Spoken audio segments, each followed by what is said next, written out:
qu'elle va me maquiller, là? Faut que ça fasse mat.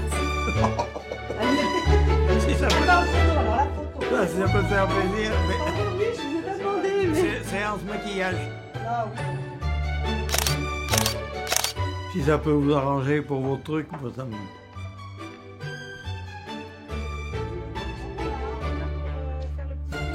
Ouais, voilà, on regarde. On fait où? J'ai pas mis.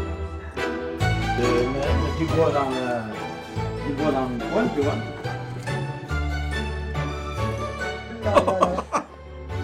Ça nous fait rire, ça change tout, hein, ça change tout. Oui, oui, c'est bien la première fois. Et bah, comme quoi, il y a toujours des premières fois. Je remets mon pare-brise. Oui.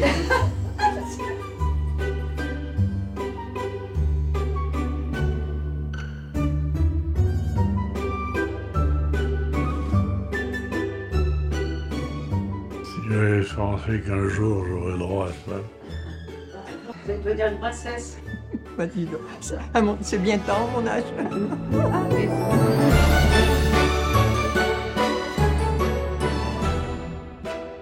Je suis né pendant la guerre, mais j'ai été planté avant. Ah, Planté avant-guerre. c'est pas mal ça, Sandro, planté avant-guerre.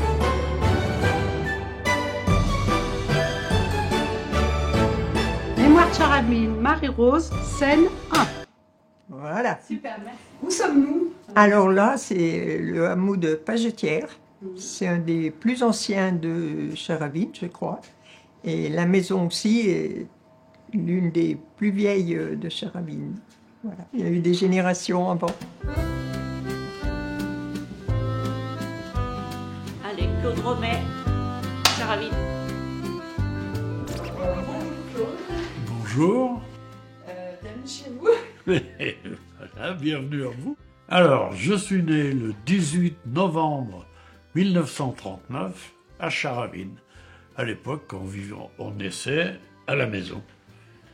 Alors, je dis pour plaisanter souvent que je suis né le 18 novembre.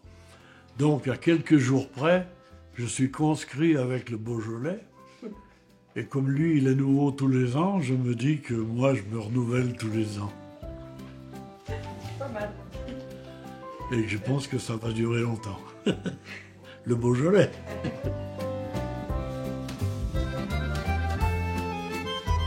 Quand est-ce que vous êtes né où?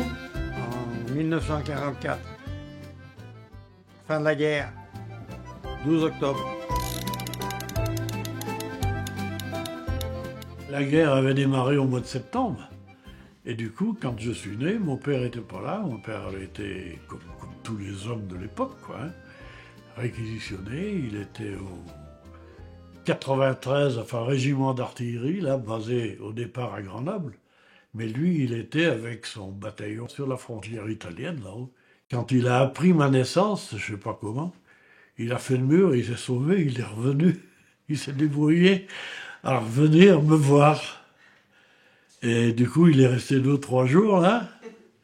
Et quand il est revenu, il a fait 1 ou 2 semaines de tôle, de prison, dans le cadre de son régiment, hein, parce qu'il avait déserté, il avait été porté déserteur, ça a failli.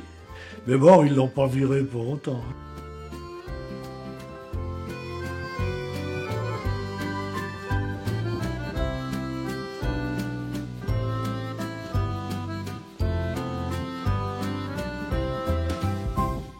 J'ai un flash et je vais presque vous dire que c'est le premier flash de ma vie.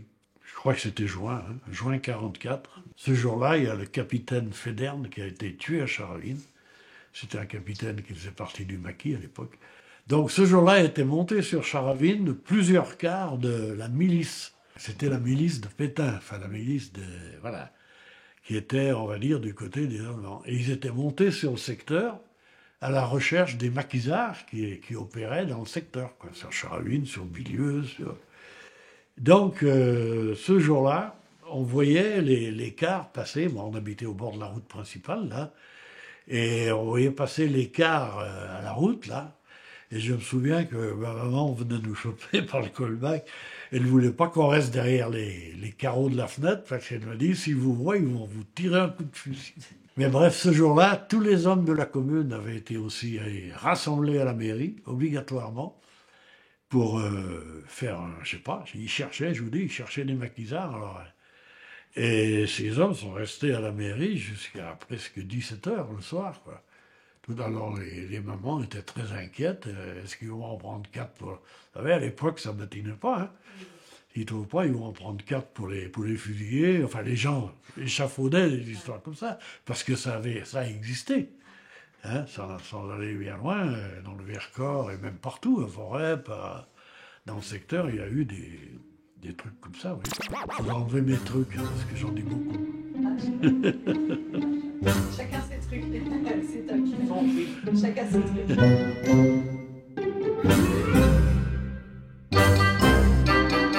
Alors j'ai fait 1 an de cours ménager à la sortie de l'école, après le certificat. Et à 15 ans, je suis rentrée à l'usine, jusqu'à 22 ans. C'est une usine, c'est une gainerie où on fabriquait les écrins. Les écrins pour mettre les bijoux, pour mettre les couverts. C'était l'usine Ray à Entre-Duliers. Et à 22 ans, donc ça faisait 7 ans que je faisais ces écrins, j'ai eu envie de faire autre chose, de plus intéressant. Et puis surtout, ce qui m'intéressait, c'est qu'on avait un logement, on était logés. Et alors moi, ça me permettait de partir de la maison à 22 ans. Et voilà, d'avoir mon indépendance. Alors je suis devenue aide familiale. Donc je suis devenue, vous pouvez dire donc je suis devenue aide familiale. Ah oui, je suis devenue aide familiale rurale. Mais je n'ai pas l'habitude de dire ça. Bien, on allait aider les mamans dans les familles, parce qu'à l'époque, il y avait des familles nombreuses. Hein. Enfin, on aidait pour faire le repas ou pour faire un peu de ménage, du repassage, un peu de raccommodage. On faisait un peu du travail de tous les jours, hein, que ce soit chez les agriculteurs, chez les ouvriers. Hein. Les mamans étaient à la maison. Hein. Elles ne pouvaient pas travailler à l'extérieur, rapporter un peu de l'argent. Non, hein, alors... oui. On a vécu une autre époque. Il n'y avait pas tout ce qu'il y a aujourd'hui. Et puis, bon, mon père, il était originaire de la montagne. Il était loin de tous les commerces. Alors, il se débrouillait, il vivait un peu en autarcie. C'est-à-dire, il réparait son matériel, ou il fabriquait, ou il... Ça n'a rien à voir avec l'époque actuelle où, bon, bah, tu changes, tu achètes, Il n'y avait pas les problèmes ou l'avantage ou l'inconvénient de mettre en déchetterie. Il n'y avait rien à mettre en déchetterie. Tu dépensais rien. Tout était utilisé. Tout était utilisé. Et puis il n'y avait pas de plastique. Il n'y avait pas de plastique. Le matériau est fait pour ne pas durer. C'est pour inciter à l'achat. Et puis on se plaint que la poubelle, elle déborde. Ouais. Oui, elle déborde, la poubelle. Puis elle déborde. Alors, il n'y avait pas de cinéma et je l'ai beaucoup regretté. Internet... Le Wi-Fi, tout ça. J'ai sur portable. Vous avez le portable, mais est-ce que vous avez Internet? Non. Non. Et vous arrivez à aller sur un ordinateur? Ah non, non, non. Je n'ai pas d'ordinateur. Je dis ça parce que ça fait... les enfants, ils n'arrivent pas à nous croire quand on leur dit qu'il n'y avait pas d'Internet. Ah oui, bah, bien sûr. Bah oui, c'est sûr. Ils ne doivent pas croire. Hein. Bah oui, bah, je les comprends. Enfin, ou alors dans les... Ah oui, pas de portable, hein, bien sûr. Pas de portable. Moi, je pense qu'ils bougeaient. Hein. Ils étaient bien à l'extérieur. Hein. À l'époque, il n'y avait pas la télé. Hein. L'évolution, mais je pense qu'elle est un peu rapide. Ouais. Après, il y a c'est comme dans notre film, il va y avoir un tri à faire. Et je me bats justement avec ça. On met des panneaux photovoltaïques partout. La fourchette de production, l'éolien, c'est un peu pareil. Oui, il faut du vent. Ben oui, bon. Hein. Alors que je vais revenir, l'hydraulique, il peut produire 24 heures par jour et 365 jours par an. Et voilà, alors j'arrête le truc. J'ai 80 ans et ma foi, bah, la bobine, j'arrive au bout. Hein. Vous dites ça parce qu'on est au cinéma? Non, mais On est tellement instruit qu'il n'y a plus de bon sens. La logique, il n'y en a pas. Bon, je vais refaire le monde encore une fois, alors. C'est pas la peine. Bon, on va pas employer ce terme-là en voulant faire un film. Mais en somme, Si. c'est toute la merde, quoi. Oui, c'est ça, oui. C'est toute la merde. Ça m'empêche de dormir. C'est vrai. C'est vrai. Voilà. Il y a Marité qui a une question. Bah, on peut encore un petit peu, encore un petit peu. C'est Ah juste bon. une réflexion. Je voulais dire que Pierre, il a tellement bon cœur, il est tellement généreux qu'il peut se permettre de dire tout ce qu'il veut. Non, C'est toujours perçu, non, mais si. C'est la vie générale. non.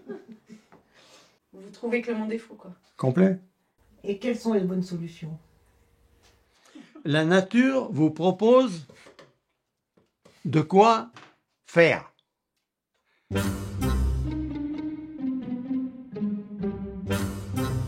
Eh ben, la nature, elle te nourrit déjà. Elle te nourrit, la nature. Il suffit de jardiner, je taille des arbres, je greffe des arbres, je fais des boutures. J'aime. Ça me va. Les abeilles, c'est pareil. C'est pareil. Il y a une période de l'année, moi je vais aux abeilles, j'y suis allé torse nu.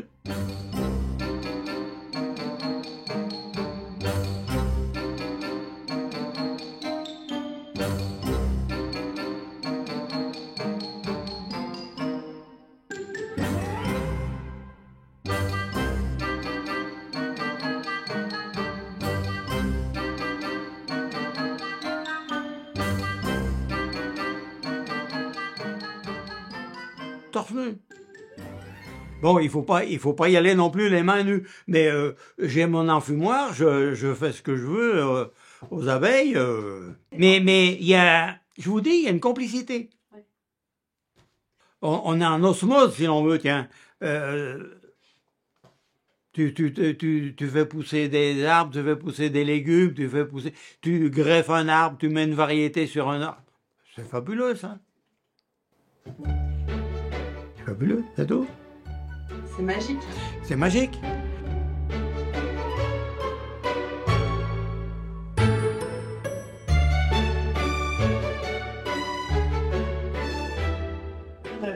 Bien sûr, c'est un outil indispensable. C'est comme les clés de la maison. Les clés et le couteau, c'est Et le mouchoir. et le mouchoir. À la rigueur, j'oublie le portable. Hein? Je ne peux pas y passer l'après-midi. Hein? Les mondés, j'en ai fait, oui. Même à mon compte, j'ai monté ma machine à casser les noix. C'est vrai. Oui, Et elle a marché. ben elle marche. Elle règle la dimension de la noix. Mais j'y suis arrivé, j'ai mis des années, mais j'y suis arrivé. Mais vous savez, à l'époque, les enfants ne s'exprimaient pas comme maintenant. Hein. Ils parlaient peu. Quand il y avait surtout quelqu'un, ils nous connaissaient après, mais oh non, ils n'étaient pas libres comme maintenant. Hein. Ça n'a rien à voir. Et puis les parents étaient là aussi pour pas, qu'ils parlaient. Hein, et les parents remettaient de l'ordre. Ah oui. Vous pensez qu'ils ont de la chance? Ah oui, mais alors maintenant, les enfants ont vraiment de la chance d'être d'être en 2024, c'est sûr. Vous avez entendu les enfants, vous avez de la chance. Oui, mais ils vont se dire, mais c'est peut-être pas vrai. Peut-être. Oui, je sais pas s'ils seront de cet avis. Hein. Peut-être. Faudra leur Ils ont l'habitude, ils sont comme ça, alors ils doivent se dire. Hein? Oui, le respect, je pense, c'est quand même, ça devrait être primordial. Oui. Tu vois bien, on te dit qu'il faut faire recycler les machins, les emballages. Quand tu vois les canettes qui se trimballent dans la rue ou dans les champs, je vois les nuits, là, ils font la pantomime au distributeur de boissons, là. À 5 h du matin, la boîte à musique sur la voiture, et ils ont qui gueulent comme des tonnes. Ouais, c'est pas respectueux. Ben, écoute, je sais pas comment les parents les ont élevés, mais là, il y a sûrement une ficelle qui est pas nouée, là. Mais Il y a un cordon cassé, là. Bon. Je pense que c'était convivial. Hein. Les gens se voyaient, plus que peut-être que maintenant. Ouais. Même avec les voisins et tout, je pense que c'était plus... Oui. Maintenant, les gens, c'est quand même chacun chez soi. Et, hein, on n'ose pas aller dans une maison. Alors qu'avant, on y allait facilement. On allait chez les gens. Non, non, maintenant, c'est plus ça. Hein. C'était une petite... ben oui, une petite ferme, parce que quand on voit les fermes de maintenant...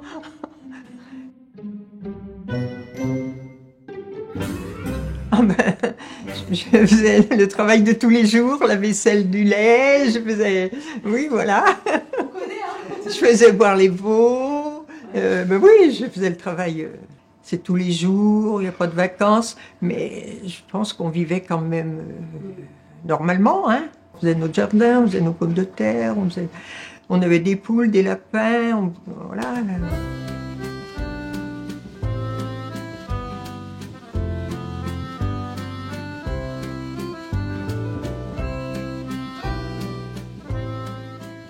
Non, on ne partait pas en vacances. On n'est jamais parti en vacances. Et même les enfants, je ne pense pas qu'ils en aient trop souffert, parce que moi je leur disais, voyez, les gens viennent en vacances ici, et vous êtes à côté d'un lac, ils allaient se baigner tous les jours. Les enfants n'ont jamais... Non, ça leur... Au contraire, moi j'aurais voulu qu'ils aillent en colonie, là, avec la MSA, en Bretagne et tout. Oh là, oh, non, question, ils aimaient mieux être à Charavine. Ah non, non, nous les vacances, non, non.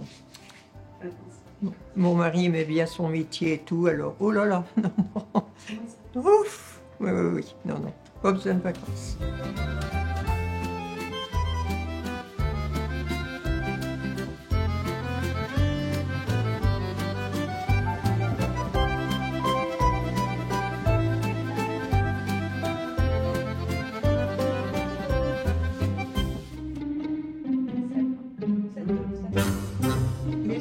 Mémoire de Charavine, Pierre, celle 2.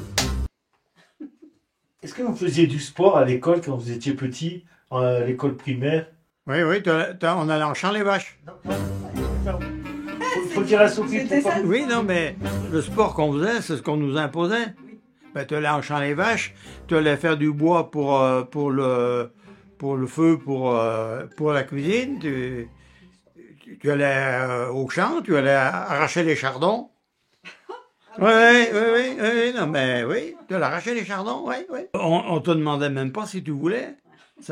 On te demandait pas si tu voulais. Il n'y avait pas de dimanche, il n'y avait pas de samedi, il n'y avait pas... Pas d'activité à l'école. Non, non, ben, pas d'activité. Il y avait l'activité de l'école pendant l'école, mais il n'y avait pas d'association, non. Il n'y a pas de terrain de foot, il n'y avait pas de... On courait au ballon dans la cour de l'école, mais après, on ne courait pas après le ballon. Déjà, on habitait loin de l'école. Okay. On habitait à plus de 3 km de l'école. On partait le matin, on rentrait le soir, on emmenait notre casse-croûte le midi. Vous alliez à pied? À pied, il n'y a pas de voiture.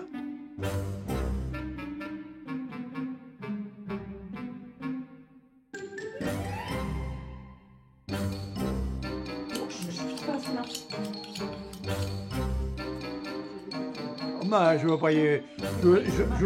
je voudrais garder un morceau du couteau quand même. Hein?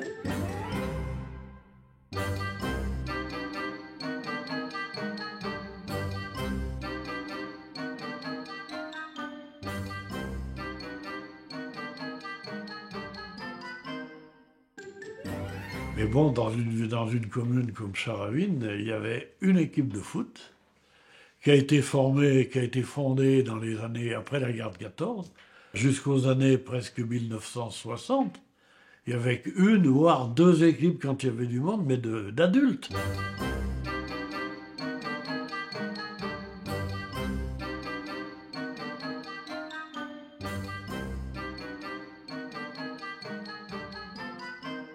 Et donc, les jeunes, les enfants, n'étaient pas concernés par le sport. Si on avait la chance d'avoir un ou une instituteur qui faisait faire un peu de gym dans la cour, eh ben on faisait un peu ça, quoi, des mouvements un peu de... On faisait 3 fois le tour de la cour en courant, mais ça se limitait à ça, le sport, entre guillemets, ça se limitait à ça. Mais par contre, bon, on était quand même amateurs de foot, même gamins. Alors on jouait dans le pré du voisin, dans le quartier. On se trouvait 3 ou 4, mais c'était rien. Il y en a un qui se mettait entre les deux arbres, qui faisait des buts, et puis l'autre qui tirait, puis on changeait, quoi. Après la guerre de 40, il s'est créé une équipe de basket à Charleville. Mais ça a concerné aussi que, je sais pas, une quinzaine de personnes, quoi. C'était quoi les derbies en termes de matchs? Il y a eu toute une période. Ça a duré assez longtemps, jusqu'à ce que les clubs fusionnent. S'il y avait notamment, moi je jouais, il y avait Charleville-Le Pin. Et Le Pin, Charleville. C'était des matchs épiques, quoi. Il fallait pas perdre celui-là, hein. Alors ça jouait un petit peu, même voire vite méchant. Et les spectateurs sur la touche, c'était aussi... c'était Saint-Étienne-Lyon les dernières années, ou PSG-OM. Bon, il n'y avait pas 60 000 personnes. Hein. Mais ça s'énervait sur les touches aussi. Hein. Puis il y avait la buvette derrière. Mais par contre, ça allait pas loin. Parce que après, on se retrouvait tous, parce qu'on se connaissait. Bien sûr, on n'était pas du même village, mais plus ou moins... Et tout le monde se réconciliait à la buvette. Ça restait gentil. Le premier stade où j'ai joué, moi, il y a l'école primaire aujourd'hui, à côté du cimetière, là-bas. Okay. Mais j'ai jamais été un très bon footballeur. Hein. J'étais trop grand, j'étais pas à l'aise, le ballon dans les pieds. Alors je le gardais pas.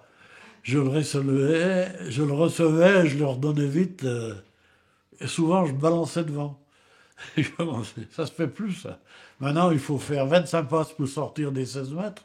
Hein? Ça m'énerve d'ailleurs. Avant, on dégageait. Je me souviens d'un match à Voron. Je reçois une balle comme ça, je la réceptionne, et puis boum, je balance. On sur l'aile là-bas. Alors l'entraîneur, il dit, Claude, je t'ai dit, il faut repartir en passe, machin. Robert, il s'appelait. Je lui tape sur l'épaule, j'ai dit, Robert, regarde, on venait de marquer le but. Pas sur mon tir, mais le gars avait centré. Donc, dans les 2 secondes qui ont suivi ma vilaine passe, on avait marqué un but. Aujourd'hui, je sais qu'à Charleville, il y a un club de foot où il y a des filles et des garçons. Alors oui, ça a beaucoup évolué. Ça s'est beaucoup évolué, oui. Tous les gamins, là, ils ont le choix. Nous, on n'avait pas de choix, on n'avait rien. Et les filles, c'était peut-être encore pire, parce que même les dames de Charleville ne jouaient pas au foot. Pour revenir au ski, pour faire des ski. Oui, on faisait un peu de ski, comme un peu, mais dans les prés environnants, quoi. J'avais une paire de skis, c'est mon père qui me l'avait fabriqué. Et il fallait monter à pied, alors. Mais on faisait un peu de ski, dans les coteaux, notamment, là-bas, où Mado fait perdre ses chèvres maintenant, là. On allait jusque là-bas. Et il y avait un peu les filles qui suivaient, là, les frangines ou les trucs venaient avec nous. On avait une luge, 2 luges. Et puis bon, tout le monde s'amusait dans la neige. On ne peut pas appeler ça du sport d'hiver. Le bob à René, oui. On a fait du bob par la Marceline. La vieille Marceline, c'est-à-dire la route qui descend du Fayard et qui vient rue de la Forge maintenant, et qui vient couper la route au niveau du casino, là, du casino ou du Rosely. On n'arrivait pas bien vite, mais on arrivait à... Alors, quelquefois, il y en avait un qui se dévouait pour rester dans le carrefour pour nous dire d'y aller ou d'arrêter, quand même. On n'a pas fait 100 fois, hein, mais on a eu fait cet exploit. Mais par contre, après, il fallait remonter pratiquement jusqu'à l'hôtel du Fayard, à l'époque. À pied, alors, oui, dans l'après-midi, on faisait 3 descentes, quoi. Mais il y avait moins de voitures, c'était moins dangereux. Mais il y en avait moins, oui. Puis on les entendait arriver, là.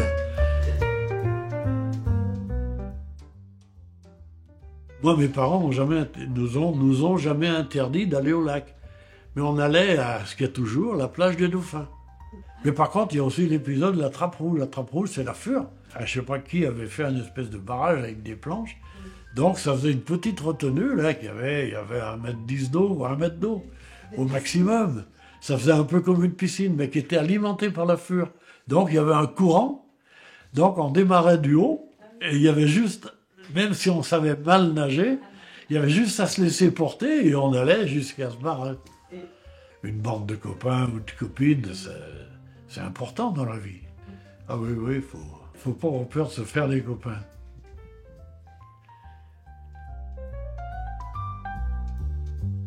Par contre, les JO, j'ai eu la chance d'assister à une épreuve. Et une assez spectaculaire, c'est le saut au tremplin de Saint-Dizier. On est originaire du Vercors, Ok. Et tremplin olympique. donc Vous ça, êtes de c'est- Saint-Dizier? Ouais. On est allé voir justement l'épreuve de saut. C'était fabuleux, oui, bon. Ah, bah donc Claude Romet aussi, il l'a Oui, oui, ben on était ensemble. Ah, génial. Et c'est ma sœur qui devait y aller. Et manque de peau pour elle, elle a chopé la veille une rage de dents qui l'a bloquée à la maison, quoi.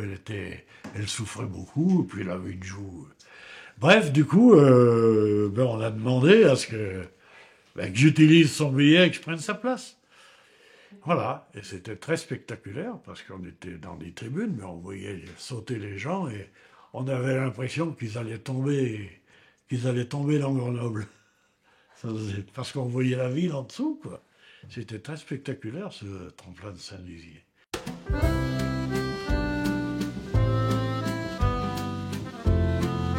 Alors, 16 ans pompier, 14 ans chef de corps. On disait chef de corps à l'époque. Maintenant, on dit chef de caserne.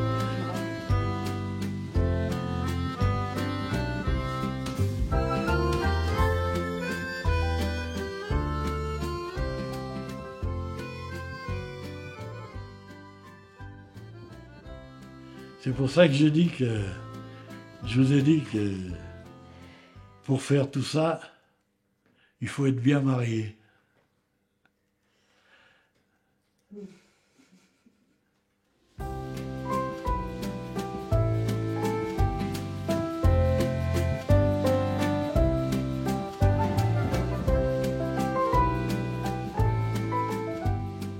Et si les enfants m'écoutent, je les engage à aller voir les pompiers, parce que quelquefois ils font des journées, et puis pas hésiter, va. Il y a une ambiance extraordinaire chez les pompiers. Garçons et filles, profitez-en, mesdemoiselles. Je me demande pourquoi on veut devenir pompier. Ben, pour secourir les gens, pour aider les gens.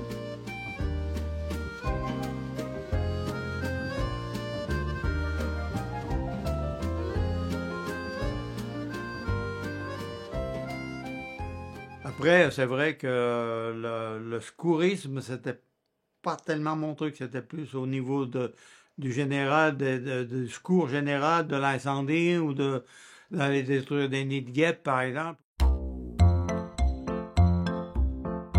Ah, le chant. Le chant, c'est une deuxième vie presque pour moi. Pareil, tout petit, donc je ne sais pas quel âge j'avais, j'ai chanté devant la crèche, à l'église, un soir de Noël, une chanson au petit Jésus. Alors après, dans les adolescents, j'avais 15-16 ans, un copain, un peu plus âgé que nous, avait vu à Paris les frères Jacques. On était 5. Et du coup, on a produit déjà là, une première fois, et on s'est appelé les Charavinos. Bref, on a écumé la région, là. À l'époque, il y avait beaucoup de kermesses l'été. On s'est régalé avec ça.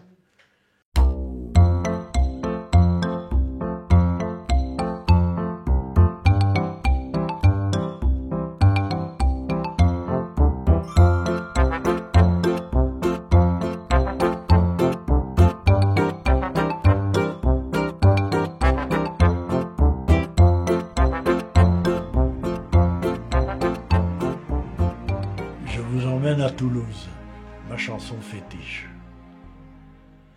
Qu'il est loin mon pays, qu'il est loin.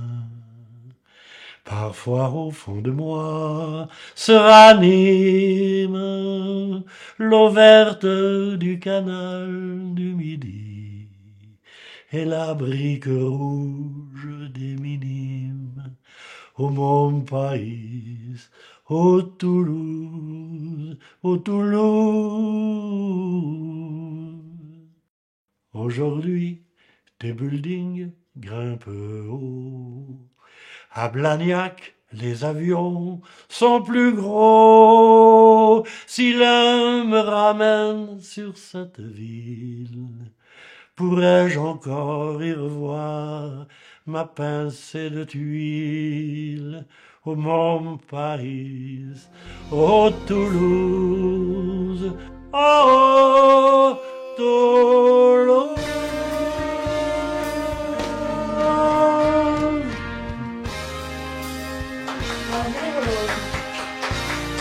Bon?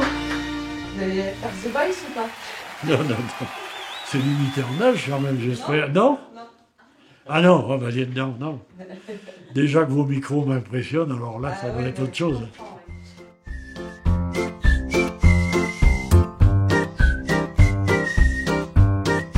C'est quoi votre secret de beauté?